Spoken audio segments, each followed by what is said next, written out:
ఎవరెరి పప్పులో ఒక్కసారి గుర్తు తెచ్చుకో. కూటమి తరపున మేము ఒక నిర్దిష్టమైన అజెండాతో వస్తున్నాం మీ దగ్గరికి.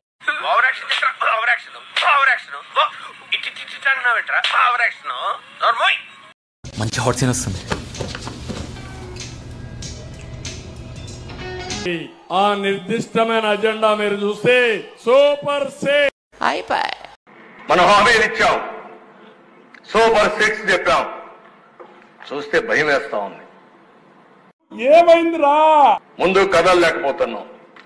ఈ విషయాలు రాష్ట్ర ప్రజానీకం కూడా మీరంతా మనుషులా మీరు ఆలోచించాలి. బాగా పెట్టాడుగా ఐస్ క్రీము, ఇంకా ఎందుకు? వెళ్దాం పదా. బుర్ర తక్కువ ఎదవల్లారా, మీతో ఉంటే నాకు మెంటలే కుదురా. నేనైతే ఈ రోజు ఎంతో ఆశగా వచ్చాను అన్ని అనౌన్స్ చేయాలని. కానీ ఈ రోజు మీరు చూస్తే ఖజానా దివాలా తీసింది. మనకొచ్చే ఆదాయం అప్పులు కట్టడానికి కూడా చాలే పరిస్థితి లేదు. ఈ టెక్నిక్ తెలియక ఇన్నేళ్ల నుంచి అనవసరంగా ఎన్ని షూస్ కొన్నానండి. ఈ మాత్రం హింట్ ఇస్తే చాలు. చెల్లరి జగన్ పలావ్ పెట్టినాడు, చంద్రబాబు బిర్యానీ పెడతానన్నాడు. చంద్రబాబు ఇప్పుడు చెడు చూపించినప్పుడే మంచి ఏంటి అనేది తెలుస్తుంది. సో ఎంత చెడు చూపిస్తే అంత మంచి వాళ్ళు ఎక్కువ అవుతారు అనేది నా ఫీలింగ్ అండి. నమ్మి ఓటేసినారు. బిర్యానీ బాయా పలావ్ బాయా లాస్ట్ పస్తు పండుకోవాల్సిన పరిస్థితి. జగన్ గవర్నమెంట్ లో హామీలు ఇచ్చిన తర్వాత 8 నెలలు పట్టింది అవన్నీ హామీలు అమలు పరచడానికి. కానీ 8 నెలల గ్యాప్ లో నాకు బాధేస్తుంది, హామీలు నెరవేర్చలేకపోతున్నాను అని సొల్లు మాట్లాడలేదు. చేస్తాం కొంచెం టైం పడుతుంది అని చెప్పారు. మరి ఇప్పుడు బొల్లిబాబు ఏం చేశాడు?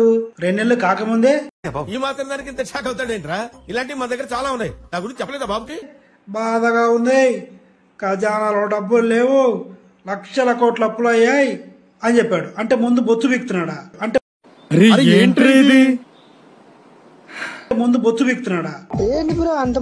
ముందు తెలీదా? హామీలు ఇచ్చే ముందు జగన్మోహన్ రెడ్డి హామీలు ఇచ్చాడు.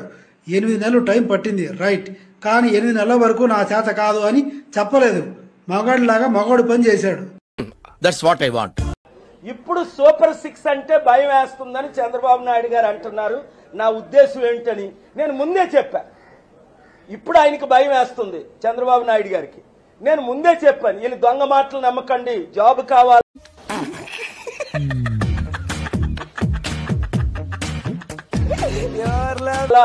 బాబు రావాలి. బాబు ఇంత ముందు రాలేదా? 14 సంవత్సరాలు జాబులు ఎక్కడిచ్చావు నువ్వు? నీకు జాబులు ఇవ్వడం వచ్చేటి. హైదరాబాద్ నేను కట్టాను అంటాడు. వర్కౌట్ అవుదా సుభాష్? నిజంగా ఈయన కట్టినట్టు. నా జీవితంలో ఎప్పుడు చూడలేననుకున్నది ఈ రోజు చూస్తున్నాను ఆంజనేయులు. జగన్ లేకపోయేసరికి ఉన్న 15,000 పోయింది. పొద్దున్న నుంచి చెప్తే ఎవడన్నా వింటున్నాడా? ఇస్తా ఉన్న 15,000 పోయింది.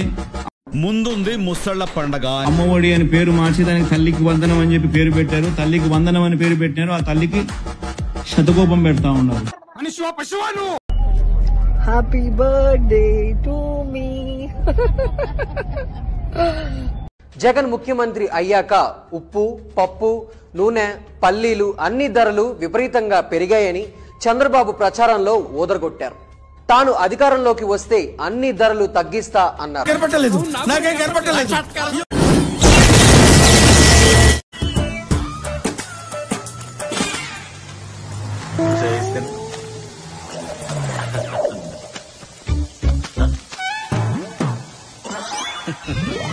కావాలి సార్, ప్రతి దానికి డబ్బు కావాలి.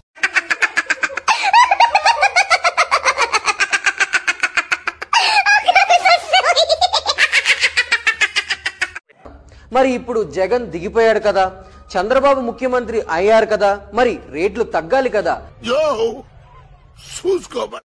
అయినా కూడా అంతకు మించి పెరుగుతున్నాయేంట్రా బాబు అని జనం మండిపడుతున్నారు. ఎందుకు చేయాలి? అది అవసరమానండి. అమ్మ బాబోయ్, వీడితో చాలా డేంజర్. పరాగ్గా ఉన్నావా మనకు తెలియకుండా మన కిడ్నీ కోసి మనకే.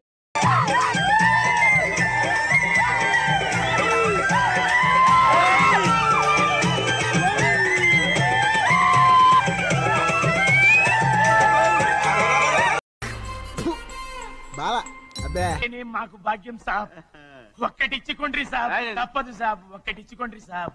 తప్పదు సాబ్.